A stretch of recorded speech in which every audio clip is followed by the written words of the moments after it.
Well, good morning. Today is Thursday, August. No, I don't wish it was August because that would mean summer is almost over. But I got the letter of the month right.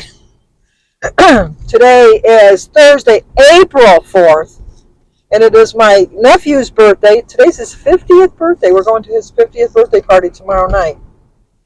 He doesn't watch my channel, but I'm still going to sing. It's Birdie's son. Happy birthday to you. Happy birthday to you. Happy birthday, dear Bradley. Happy birthday to you. Cha-cha-cha. He gets a big kiss because he's family. But we also have other birthdays. It's also Cheryl Bradley's birthday. So, Cheryl, happy birthday to you. Happy birthday to you. Happy birthday, dear Cheryl. Happy birthday to you. Cha-cha-cha.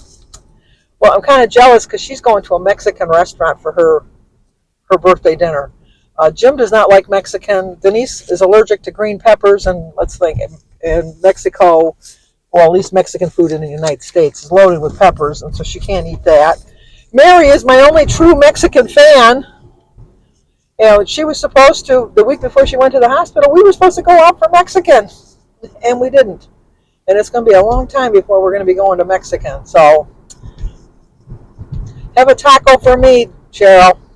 But also, it is Ginger Lang's birthday, so Ginger, happy birthday to you, happy birthday to you, happy birthday, dear Ginger, happy birthday to you, cha-cha-cha. Well, I hope you have a great birthday, Ginger. But it's also Nancy Chiampe's birthday, and if we all remember correctly, I sang to her the other day, because I had her in my calendar twice, so she must be twice as nice. But I told her I would sing to her again today, because today is her real birthday. So Nancy, happy birthday to you. Happy birthday to you. Happy birthday, dear Nancy. Happy birthday to you. Cha-cha-cha. Well, I hope you all have a great, great birthday. We are on our way. Mary's testing my patience here because this ride is close to a half hour. It's about 27 minutes. She's testing me here, let me tell you. She's testing me. But like I said, family is important to me. And so, therefore, family pulls together in times of crisis. So we're going to rally around the bedside, as they say, rather than rally around the flagpole. We're rallying around Mary's bedside. Make sure she gets all the proper care.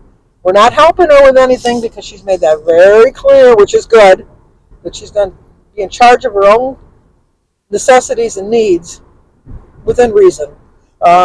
She called me last night. She was upset because she dropped her water, and the aide that came in, she's had excellent care where she's at. Excellent, excellent care.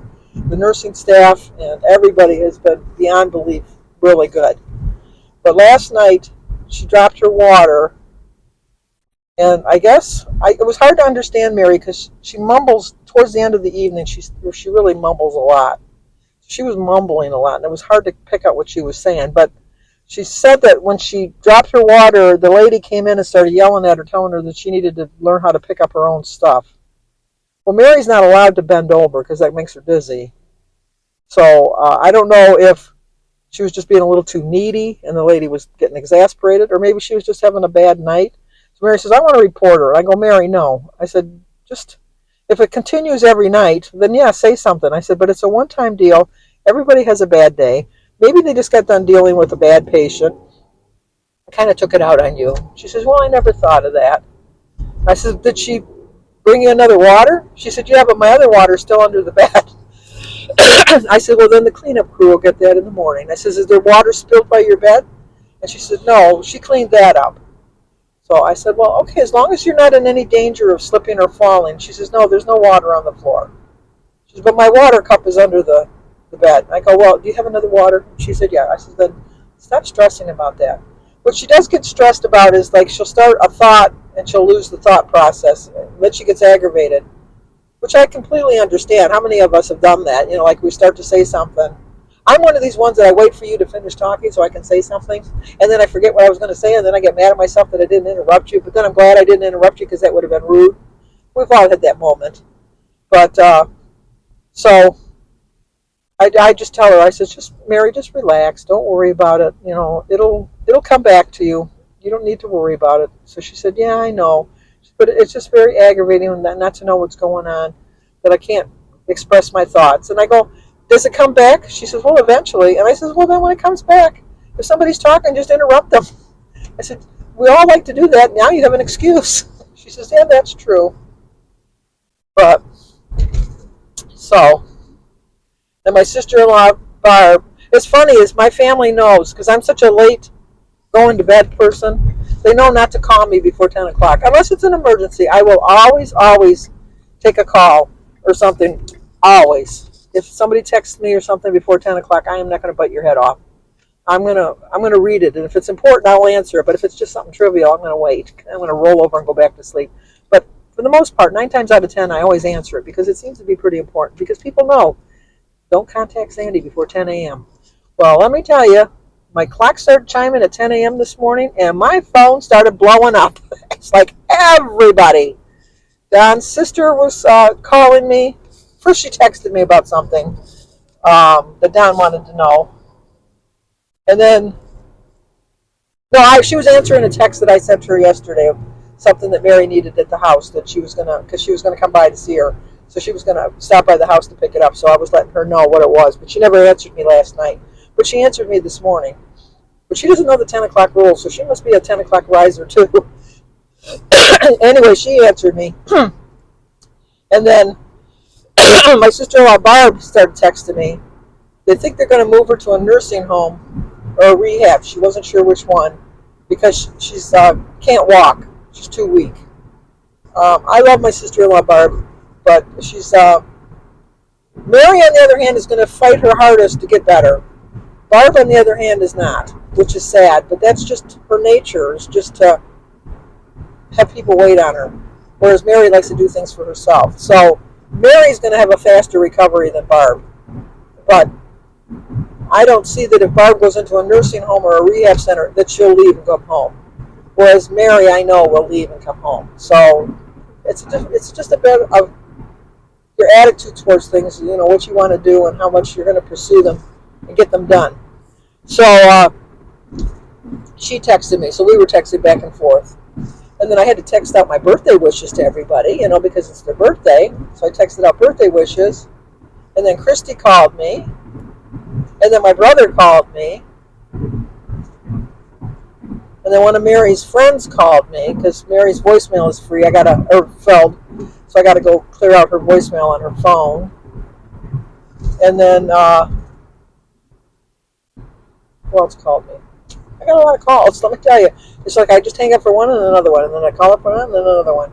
So it was like a free-for-all, answering all the calls. So if anything, I was awake at 10 o'clock. So I got up, took my shower. We had I was a little aggravated with Jim yesterday because his idea of retirement is just sitting around and have people wait on him. And no, or going with me everywhere. We talked about that yesterday. So he had said, I had taken chicken out the other day we were going to have chicken for dinner, but things happened and we didn't have it.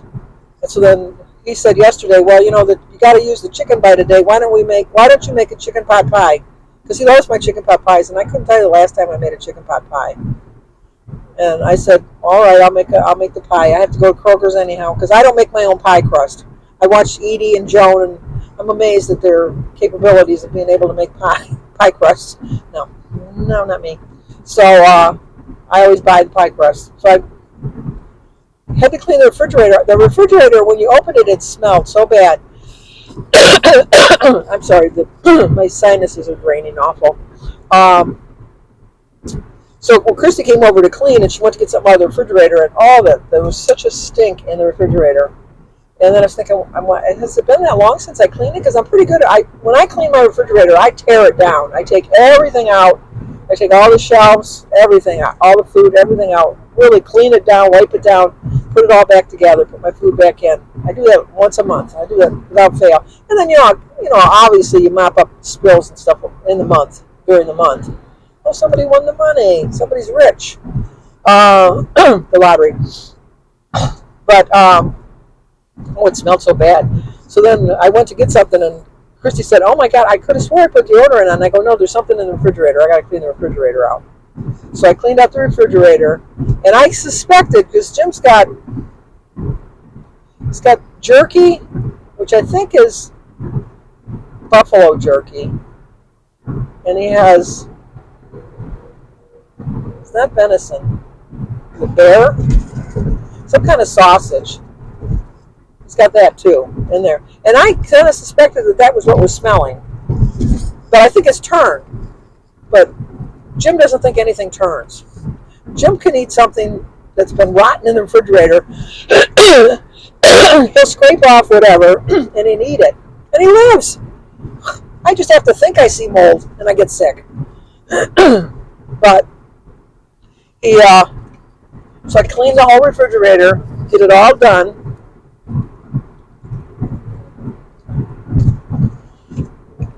Hour later, go in the refrigerator. Sorry about that. Save that guy for later. What movie is that from? Save that guy for later.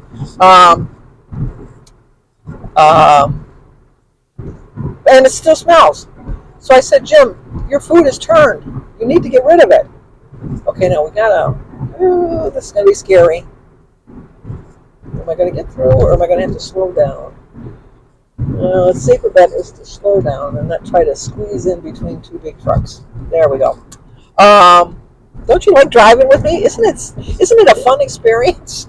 But anyways, so I told him, I said, "You're going to have to either put that in the refrigerator outside where I don't have to deal with it, or you need to throw it away." And I said, "My preference would be to throw it away because one of these days you're going to get salmonella poison or botulism or something because you eat all this stuff." He says, "It's fine, it's fine." I opened up the refrigerator this morning to get some food out, and it still smells. I'm so aggravated with him. But anyway, when he wanted to make the chicken pot pie, getting back to his being retired, I'd just sit here and just say, "Oh, I'd like a chicken pot pie." By the time I got done cleaning the refrigerator, I just didn't feel like making the pie, but I knew I had to make it because I had to use the chicken. But it was delicious. I was glad I did because it was a very hearty meal. It was actually the only meal I ate yesterday because I got busy doing everything. And so I just, I was glad I made it. So we have leftovers for dinner tonight. But I had enough that I'm going to bring Mary some. I called her last night and I asked her if she wanted some. And she said, "Oh, hell yes, this food is awful." It doesn't look bad, but like it's basically hospital food. So I'm going to try to get her to go and sit in the dining room to eat it. That might be an effort for her. I don't know. It'd be easier for her to eat at the dining room. Give her a change of scenery, if anything. So we'll see if she'll agree to that. Are you really all turning? I guess you really all are. They weren't lying. So I talked to Bertie, and we are going to go to our Weight Watchers meeting tonight. I have not been since March 7th. I looked.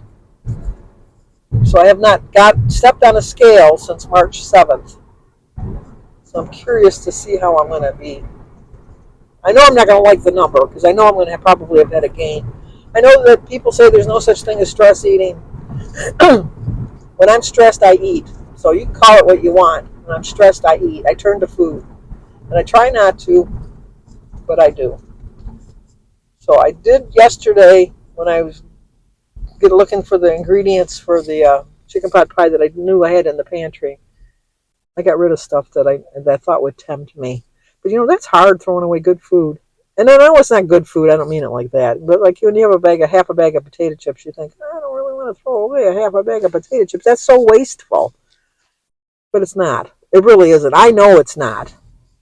But it's something I do. I just, And like I said, the cookies in the cookie jar, they don't tempt me. I mean, the cookie jar is pretty full. So that doesn't tempt me in the least. I thought I bought Mary some peanut butter crackers by Keebler, but she said she has a hard time swallowing them. I said, well, then don't eat them. Because I was thinking maybe she got a little bit of protein. Oh, that's why the other day I brought her, she doesn't like sugar-free Jell-O, she says. And that's all I eat is sugar-free Jell-O. And I know, you don't have to jump all over me. I know there's tons of additives in it and stuff like that, but I like it. And so whatever. So when I brought her dinner the other day, uh, I brought her some Jello, and she said, "You didn't bring me sugar-free Jello, did you?" And I go, "Mary, do you like sugar-free Jello?" And she says, "No, I don't." I said, "So what makes you think that somebody would bring somebody that doesn't like sugar-free Jello?" She says, "Yeah, you're right." She ate every bit of that Jello, and I said, "How did it taste?" She says, "It was the best thing I've eaten in a long time." And the only reason I gave her sugar-free Jello is because, well, she's diabetic, first of all, and then second of all, it's just so what I had in the refrigerator. So anyway, I'm going to be up here to relieve no, not Christy, Denise. And then Christy's going to relieve me, and then I got to leave in time to go bring Alyssa to work tonight. Jim's going to pick her up from school. David is a go-getter, let me tell you. He didn't go to Danny's wedding because Danny, he works with Danny. And well, obviously Danny didn't work on his wedding day, but he had David take his place because David, he said, David was hearing that they were offering good money to work on Good Friday. And so Danny asked if he wanted to work, and he says, "Well, that's your wedding day." And he says, "Well, I understand that, but you can make triple time if you work." So then David's eyes kind of lit up, and he says, "You don't care?" And he says, "The ceremony will be about 5 or 10 minutes, and then we're going to a restaurant." He says, "I'll make sure that Grandma brings you a plate home when she brings Alyssa home, and so you won't miss out on the food." And so he said, "Okay." So he worked on Good Friday and had triple time. So he was happy about that.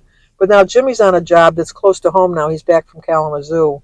And so he said that he needed David to help him on the job, and he'd pay him under the table. So David works Friday, Saturday, and Sunday at his regular job. And then he's going to work Tuesday, Wednesday, and Thursday with Jimmy, and then take Mondays off. The workaholic, let me tell you. But the money from Jimmy is all profit because he doesn't have to pay any taxes on it. So, well, can't think of anything else to rattle on about. I did start watching my videos. When I was watching Edie do her lamb butters, it reminded me of when we used to make candy for the kids too. We had all those molds and stuff like that. And we'd use them year after year after year. So I completely understood her saying about her molds falling apart because they do. And I agree, Edie. The butter seems to be harder. She mentioned that even when you leave it out to get soft, it doesn't get soft like it used to. So they must have some kind of new ingredient to keep it all clunked together. It's the only thing I can think of. And then I watched Joan. Watch Joan live tonight at 7 o'clock. Rise and Shine. Sorry, Joan. Give me a minute, like Mary. Give me a minute. Rise and Shine Suburban Homesteading. She's going to go live tonight at 7 p.m. Eastern Standard Time. And she's going to tell you about her day yesterday. Because, let me tell you, she had a day. So make sure I'll leave a link to her channel down below. So click on her link and go for her live. Tell her I said hi in case I don't make it. I'm going to hope to make it. But my meeting at Weight Watchers is from 6 to 6:30, and then I got to drive Bertie home. So I'll be on it, but I'll be on it late. And I guess that's it. I still got another 10 minutes or so before I get to Mary's. So I'm not going to rattle on for another 10 minutes about nothing. So once again, thank you so much for all your prayers, all your encouragement, sticking with me, supporting my family. I know we're a bit much sometimes, but we're family, and that's the best gift you can ever have on earth is family, in my opinion. I know not everybody's not as fortunate to have a close family like I am, and I feel sorry for people that don't share the closeness like I have, because whether you're arguing with them or not, we all have our arguments, we all have our tiffs and things, and we go without speaking sometimes, but not long, because I'm rich beyond belief. I don't need to win the lottery. I have a family that makes me feel as rich as I can possibly feel. And so hopefully you share the same richness in your life, and that's all I can say about that. Family is everything. So, okay, like, comment, subscribe, and share. Tune in tomorrow to see how I did on my Weight Watchers, or tune into the live tonight with Joan. Maybe I'll share it there. We'll see. So I'll talk to you guys soon.